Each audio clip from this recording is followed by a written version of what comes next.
Arvind Ojha, who's been bringing us all the exclusive details on this case. Arvind, यहाँ पर जो 5 नाम FIR में दर्ज है, उनमें से एक ही को डिटेन किया गया है, बाकी के लोग कहाँ हैं? और ये जो मोनू का क्या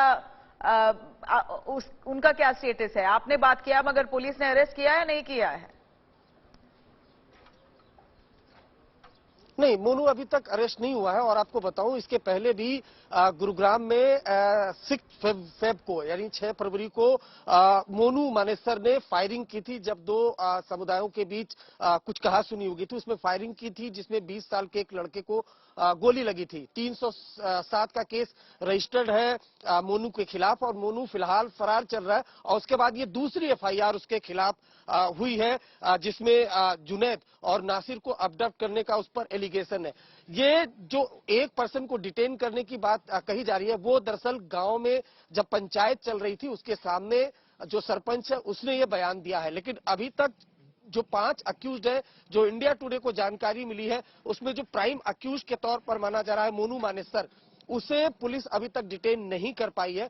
उससे इंडिया टुडे ने जरूर बातचीत की है, जिसमें उसने बताया है कि ये एक साजिश है, उसने कोई कुछ भी नहीं किया। लेकिन जब इंडिया टुडे की टीम ने पूछा कि गुरुग्राम में तुमने फायरिंग की थी, जिसमें 20 साल के लड़के को गोली लगी, तो उस पर भी वो गोल बोल जवाब दे रहा है। तो फिलहाल की अगर बात की जाए, तो ये जो पूरा गांव है, इस गांव में काफी ज्यादा गुस्सा है, और सभी लोग जुनैद और नासिर के घर पर जा रहे हैं उनको सांत्वना देने के लिए, उनके फैमिली को सांत्वना देने के लिए। पुलिस का कहना है कि जुनैद के खिलाफ 5 मामले दर्ज है। वहीं जब हमने मोनू से बात करने की कोशिश की, तो उसने खुद भी एडमिट किया कि वो बजरंग दल से जुड़ा हुआ है। साथ ही साथ जो को अक्यूज है उसके साथ, उसको भी वो जानता है, और वो सभी बजरंग दल से जुड़े हुए हैं। तो अभी इन्वेस्टिगेशन चल रही है। यहाँ आपको ये भी इम्पोर्टेंट बता दूं कि जो बोलेरो गाड़ी जली हालत में मिली है, उसमें जो स्केलेटन मिला है, उसमें जो कंकाल मिला है, उसका DNA जांच भी कराया जाएगा, जिससे ये स्टैब्लिश्ड हो सके कि वाकई वो जो 2 बॉडी मिली है वो जुनैद और नासिर की है। तो अभी इसमें फॉरेंसिक एग्जामिनेशन भी होगा, DNA सैंपलिंग भी कराई जाएगी। अबडक्शन की FIR राजस्थान में, जहां इस वक्त मैं मौजूद हूं, यहां पर रजिस्टर्ड हुआ है, जबकि जो भिवाड़ी हरियाणा है, वहां पर दोनों की बॉडी मिली है। तो अभी इन्वेस्टिगेशन इनिशियल स्टेज में है। जो नेम्ड अक्यूज्ड है, उनमें से एक को पुलिस का क्लेम है कि डिटेन किया गया है, लेकिन अभी भी जो 4 अक्यूज्ड है, जिसमें प्राइम अक्यूज है मोनू मानेसर पर बताऊं, पहले भी कई FIR हरियाणा में रजिस्टर्ड है। गौ रक्षा के नाम पर लोगों के साथ मारपीट करना और फायरिंग करने के विजुअल्स भी हमारे पास मौजूद है। वो उस पर एलिगेशन लगता रहता है।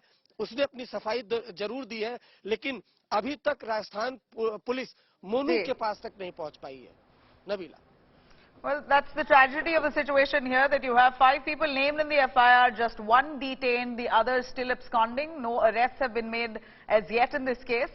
But a quick look into who exactly is Monu Manesar. He's been identified as the key accused in this Bharatpur murder case. Monu is said to be a Bajrang Dal member and the face of the Cow Protection Task Force of the Haryana government. He's been blamed for this murder, mentioned in the FIR, but yet not been arrested. The accused has a gold button on YouTube, over 2 lakh subscribers, quite a popular man on social media. India Today had accessed an old video, though, that shows this man, Monu Manesar, opening fire in Gurugram over a mere issue of parking. Over a parking dispute, this man, Monu, has brandished his gun and opened fire, which also, it appears, hit a young boy. This happened on the 6th of February, and that's the visual that we're showing to you on our screens here. India Today, in fact, spoke to Monu as well, confronted him over the incident, but he justifies, saying that this is all false allegations made against him and people of the Bajrang Dal.